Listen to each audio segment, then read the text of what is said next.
Be ready. 5 seconds. Start. Honorable Speaker, I rise today to speak on an issue of great national significance, the One Nation, One Election Bill. This proposal is not just about electoral reform, it is about strengthening our democracy, ensuring good governance, and optimizing the resources of our great nation. The idea of simultaneous elections for the Lok Sabha and state legislative assemblies is not a new one. It was the practice in the early years after independence, and it brought stability, continuity, and efficiency to governance. Over the years, due to various circumstances, we have moved away from this system, leading to a cycle of frequent elections that has put immense pressure on the economy, governance, and the overall functioning of the nation. It is now time to revisit this idea and take decisive step towards its implementation. Frequent elections disrupt governance at multiple levels. With elections happening in some part of the country almost every year, governments, especially at the state level, are often in election mode. The Model Code of Conduct, which comes into force during elections, restricts the government's ability to take important policy decisions affecting long-term planning and development projects. Ministers and bureaucrats become preoccupied with election campaigning rather than focusing on governance. The continuous electoral cycle leads to populist decision-making where governments prioritize short-term gains over long-term policy reforms. By holding simultaneous elections, we can ensure that governments get uninterrupted time to focus on governance, policy making, and economic development rather than being caught in a cycle of elections. Another major concern is the financial burden of frequent elections. Conducting elections is an expensive exercise that requires significant resources, including security personnel, polling staff, electronic voting machines, and infrastructure. According to estimates, the 2019 Lok Sabha elections cost the exchequer thousands of crore of rupees, and state elections add significantly to this expenditure. Political parties also spend enormous amounts on campaigns, diverting funds that could be used for nation-building activities. If elections are held simultaneously, the costs can be substantially reduced, and these resources can be redirected towards development projects, welfare schemes, and public services. The financial savings from a One Nation, One Election system can be used to improve healthcare, education, infrastructure, and social welfare programs that directly benefit the people. The security aspect of frequent elections cannot be ignored. Every election requires large-scale deployment of security forces to ensure free and fair polling.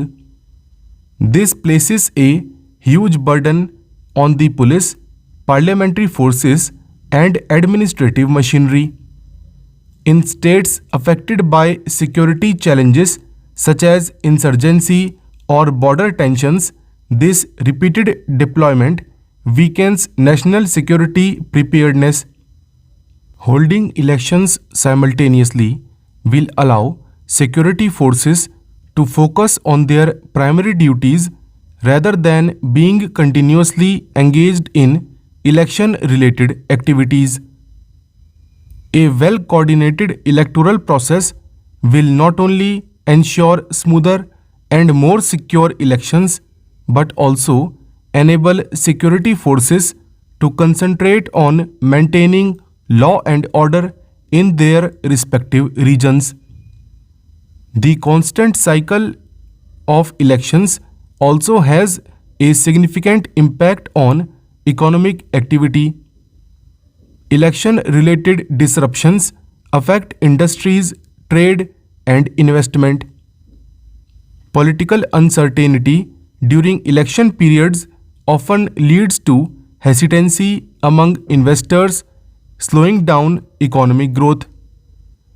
The frequent imposition of the Model Code of Conduct delays government projects, infrastructure development, and policy implementation. If elections are held simultaneously, the business environment will become more stable, leading to sustained economic growth, job creation, and better investment prospects.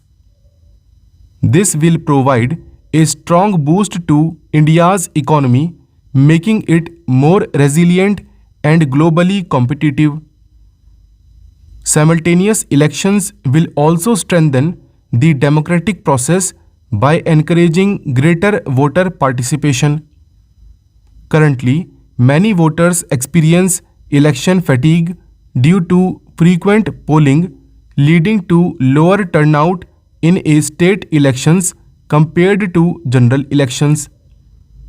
A single well-planned election will create more enthusiasm among voters, leading to higher participation and a stronger mandate. This will ensure that governments at both the central and state levels are elected with a clear and decisive mandate, leading to political stability and effective governance. A synchronized electoral process will also reduce the influence of money and muscle power in elections, ensuring a level playing field for all candidates. One of the major concerns raised by critics is the logistical challenge of conducting elections on such a large scale. India is a vast and diverse country, and holding elections simultaneously will require meticulous planning and coordination. However, with advancements in technology, digital voter databases, and improved electoral infrastructure, this challenge can be effectively managed. The Election Commission of India has already demonstrated its capability in conducting large-scale elections smoothly. With proper planning, phased voting, and adequate security arrangements, simultaneous elections can be conducted efficiently without compromising the integrity of the electoral process. Another argument against this proposal is the possibility of disrupting the federal structure of our country. Some states may fear that their governance priorities could be overshadowed by national issues during elections. However, this concern can be addressed by ensuring that state-specific issues are adequately represented in election campaigns.